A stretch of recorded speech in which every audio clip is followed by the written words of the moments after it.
This is Radio Taiwan International.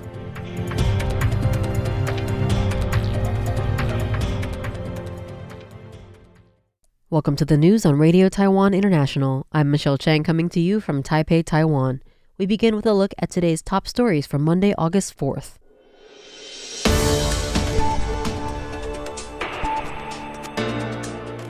The budget for typhoon disaster relief has been increased and expanded, according to Premier Zhou Rongtai. The DPP is bolstering support for the second recall campaign on August 23rd. And the upcoming referendum on restarting a nuclear power plant sparks heated debate. But first, today's top story. A special ordinance for post-disaster recovery will include damages by recent heavy rainfall after Typhoon Danis and southwesterly airstreams caused destruction across central and southern Taiwan, per Premier Zhou Rongtai this Monday. According to Zhou, the special budget increase from the original 30 billion NT dollars, which is roughly $1 billion, is expected to be passed by the cabinet this week and submitted to the legislature for further review to help accelerate subsequent reconstruction efforts and provide full support to those affected.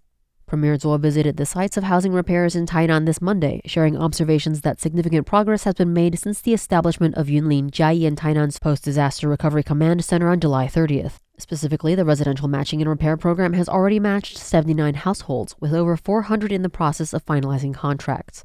He expressed his gratitude to the nearly 30 construction companies across Taiwan for their commitment to providing efficient, cost-effective support to the victims.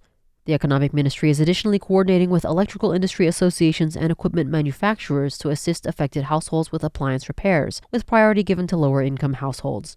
Zhou urges local governments to expedite the review and issuance of rehabilitation grants, work allowances, and other relevant assistance to allow victims to return to their lives as soon as possible.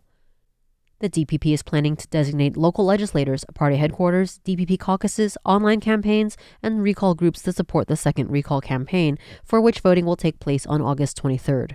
The increased involvement is likely in response to the blame targeted at the party following the first failed recall campaign. This Sunday, DPP spokesperson Zhuo Guanting noted that the party is prioritizing disaster relief following devastating central and southern Taiwan torrential rainfall, but that officials will continue supporting the recall campaign once the relief efforts are complete. DPP Secretary General Rosalia Wu detailed that the party has a streamlined communication channel for the 7 constituencies in which KMT legislators are being recalled with the hopes of facilitating coordination. Since we only have 4 counties and cities, the area isn't too widespread, and we will concentrate our efforts. One of the KMT legislators facing the upcoming recall, Yo Hao, explained how a KMT-TPP coalition is fighting against the recall.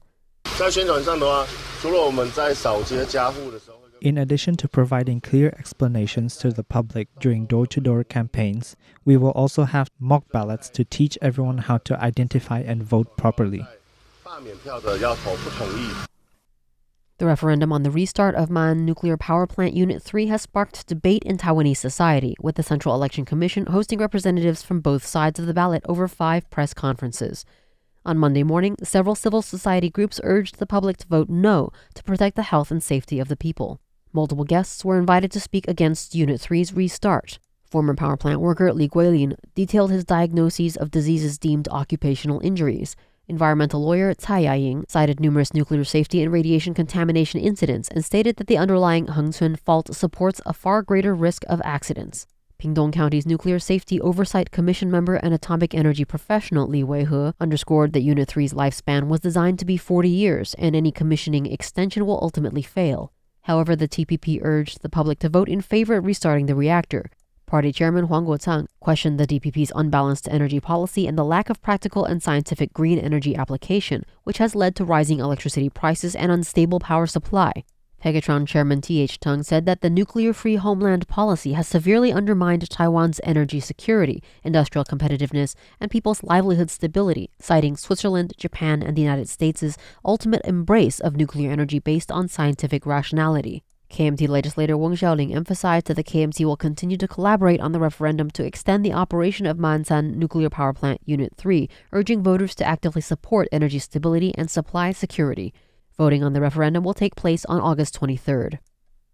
Following the U.S. imposed 20% tariff on Taiwan, Trade Negotiation Office Deputy Chief Representative Yan Weixing spoke on the progress of Taiwan's ongoing negotiations. I believe that the U.S. executive order issued on July 31st specifically mentioned that some countries may still be engaged in negotiations with the U.S. and nearing the agreement finalization stage. As for Taiwan, we have submitted a request to the U.S. based on the executive order, expressing our wish to continue negotiations. The U.S. responded, and we can continue to discuss the issue. As for the opposition's calls to disclose details of the negotiation, Yen reiterates that it is international practice, in addition to the understanding between Taiwan and the U.S., that no agreements be made public during ongoing negotiations. President Lai Ching-te also assured the public that the 20% tariff was temporary as Taiwan continues negotiations for a better deal. Deputy Foreign Minister Chen Mingji noted that the negotiations have been challenging not just for Taiwan, but for many other countries. Chen says the process involves many give and takes, and that the final outcome cannot be known until the end of the process. Once the details are finalized, Chen says the legislature will receive its report. A Hualien village head has been fired over her Chinese household registration by the Interior Ministry, or MOI. The Mainland Affairs Council, or MAC, says it supports the ministry's handling of the affair and stressed that the Nationality Act applies to all public officials with ties to any country other than Taiwan. The civil servant, Deng Wanhua, was fired from her Shuetian village chief position on Friday on grounds that her Chinese household registration contravenes the Nationality Act. Fuli Township Mayor Zhang Dongten, who carried out the firing at the behest of the MOI, says he thinks it's unfair and depriving Deng of her rights to identity, life, and property. Deng is the first local official in Taiwan to lose office for this reason. MAC Deputy Minister Liang Wenjie says that the council's position is consistent and that the Nationality Act clearly states Taiwanese citizens who have acquired foreign nationality are forbidden from holding public office. This is based on the idea of loyalty to state and the wish to avoid potential conflicts of interest, such as one person feeling beholden to two conflicting states. The ministry says those wishing to take office must complete renunciation procedures and submit the proper paperwork within a year of assuming office. Those who do not comply will be removed from office. Critics have noted that this procedure could be difficult for Chinese nationals as Chinese law does not recognize the People's Republic of China, or PRC, and the Republic of China, Taiwan, as different countries, and may not issue the proper renunciation paperwork. The Taiwan Space Agency, or TASA, has announced plans for its first lunar exploration mission. The Sunday press conference detailed collaboration with international space agencies to integrate two scientific payloads developed jointly by the TASA and academia into a lunar lander. The project is slated for launch as early as 2028 and will research the lunar mini-magnetosphere and vortex regions, as well as topography and ultraviolet astronomy. In response to rapidly evolving space industry trends, Taiwan's third phase of the National Space Science and Technology Development Plan is undergoing budget increases and timeline extensions. According to the TASA, flight and engineering components of its two major mission payloads, the Lunar Vector Magnetometer and the Formosa Lunar Ultraviolet Telescope Experiment, or FLUTE, will be ready by the end of this year.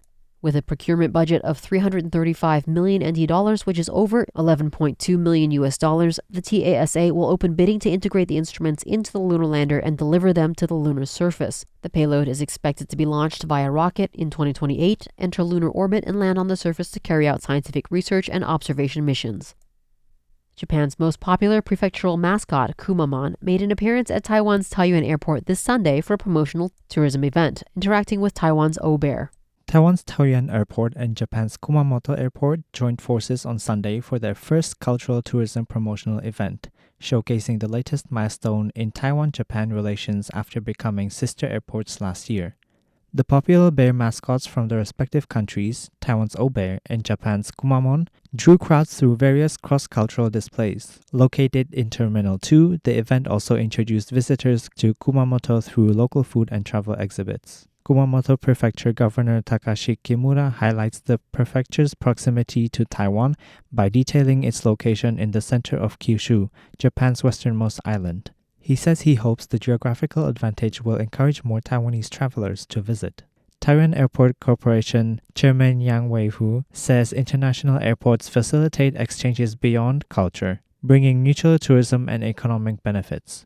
Officials on both sides foresee a fruitful, positive future for the collaboration. David for RTI News. Thanks for joining me for the news. I'm Michelle Chang. Stay tuned for another 50 minutes of English language features brought to you by Radio Taiwan International.